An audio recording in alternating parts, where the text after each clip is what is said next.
ito at MILF naglabas po ng memorandum na nagbabawal po na makilahok sa decommissioning at normalization activities ng OPA Pro. Narito ang balita ni Jomar Abdul.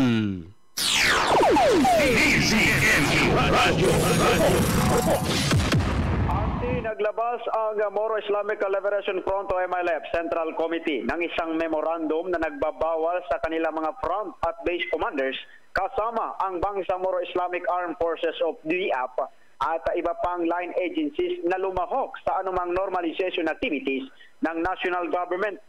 Ayon sa Memorandum Order Number 032 Series of 2025 na may petsang Augusto 16 at nilagdaan ni MILF Central Committee Chairman Ahud Balawag Ibrahim, ang pagbabawal ay partikular na nakatuon sa unilateral normalization ng Office of the Presidential Advisor on Peace, Reconciliation and Unity o OPAPRO na siyang pinamumunuan ni Secretary Carlito Galvez Jr.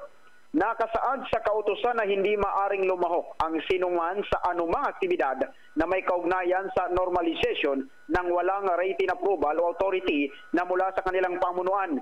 Ito ay bilang pagsunod sa resolusyon na inilabas ng MILF noong Hulyo 19 na pansamantalang sinususpende ang implementasyon ng ika-4 at huling bahagi ng decommissioning process.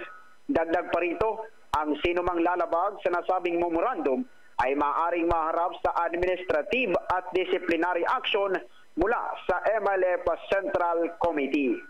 Mula dito sa rehiyon ng Bangsamoro, Jomar Abdul nagulat para sa Target on Air sa DZME 1530, ang Radyo TV.